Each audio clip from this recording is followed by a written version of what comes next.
எல்லாருக்கும் வணக்கம். நான் Hema Subramanian. Welcome to home cooking Tamil. இன்னைக்கு ஒரு வித்தியாசமான துவையல் ரெசிபி தான் நம்ம பார்க்க போகிறோம்.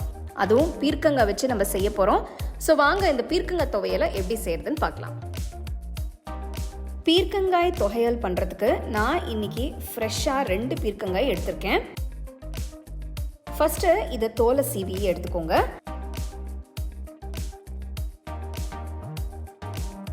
சீவன தோலை போலில் எடுத்து வச்சிருங்க.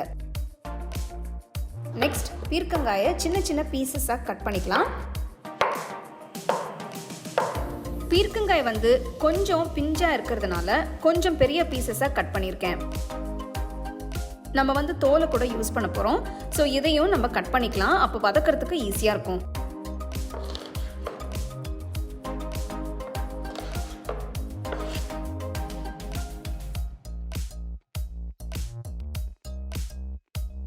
நெக்ஸ்ட் நல்ல அகலமான கடாயில் 1 டேபிள் ஸ்பூன் எண்ணெயை ஊற்றுங்க. எண்ணெய் சூடானதும் 1 டீஸ்பூன் கடலைப்பருப்பு, 1 டீஸ்பூன் உளுத்தம்பருப்பு, 1 டீஸ்பூன் தனியாக போட்டு நல்ல ஒரு கோல்டன் ப்ரௌன் கலர் வர வரைக்கும் வறுத்துக்கோங்க.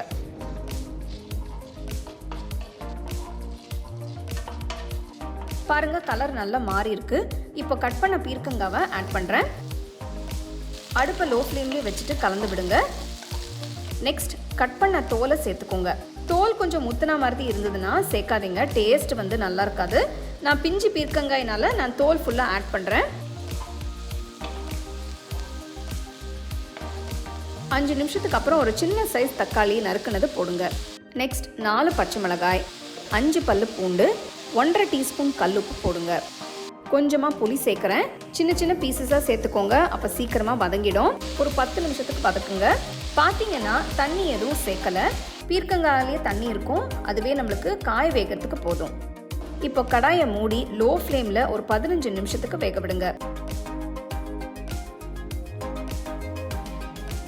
பாருங்க, காயிலிருந்து எவ்வளோ தண்ணி வந்திருக்குன்னு. இதுவே போதும் காய வேகிறதுக்கு. 10 நிமிஷத்துலேயே காய் நல்லா வெந்துருச்சு. இன்னும் ஒரு 5 நிமிஷத்துக்கு வேக வச்சுக்கலாம். இப்போ அடுப்பை ஆஃப் பண்ணிட்டு நல்லா ஆற விடுங்க. ஆறுனதும் மிக்ஸி ஜாரில் போட்டு கொரகொரப்பாக அரைச்சிக்கோங்க. நான் தண்ணி எதுவும் சேர்க்கலை. உங்களுக்கு வேணும்னா 2 டீஸ்பூன் இல்லை 1 டேபிள் ஸ்பூன் போல் சேர்த்துக்கோங்க. செக் பண்ணி பாருங்கள் அரைஞ்சிருச்சான்னு. இன்னும் கொஞ்சம் அரைச்சிக்கலாம். பாருங்கள், இந்த டெக்ஸ்டரில் தான் நம்மளுக்கு வேணும். இன்னும் கொஞ்ச நேரம் அரைச்சிங்கன்னா அப்புறம் ரொம்ப பேஸ்ட் மாதிரி ஆகிடும். இந்த மாதிரி கொஞ்சமாக கொரகொரப்பாக இருந்தால் தான் நம்மளுக்கு ரைஸில் மிக்ஸ் பண்ணி சாப்பிடும்போது நல்லாயிருக்கும். அடுத்து நம்ம தாளிச்சுக்கலாம். அதுக்கு தாளிப்பு கடாயில் 4 டேபிள் ஸ்பூன் எண்ணெயை ஊற்றுங்க. நெக்ஸ்ட் கொஞ்சமாக உளுத்தம்பருப்பு, கடுகு, சீரகம், காஞ்ச மிளகாய், இடிச்ச பூண்டு, கொஞ்சமாக பெருங்காயத்தூள் போடுங்க.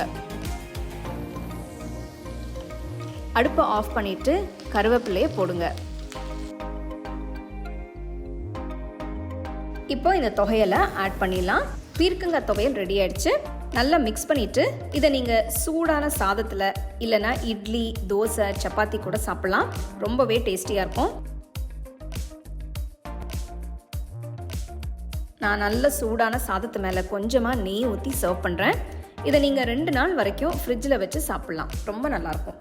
மற்ற துவையல், சட்னி ரெசிபிஸோட லிங்க்ஸ் நான் டிஸ்கிரிப்ஷனில் தரேன். அதை பார்த்தும் நீங்கள் ட்ரை பண்ணலாம்.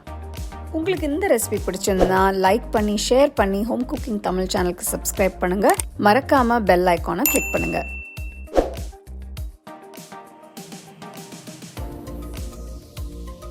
The second edition of our home cooking book is now available on our website 21frames.in. I'll give you the link in the description. You can go and check it out. The book is currently available only in India for now, so you can place your orders on 21frames.in.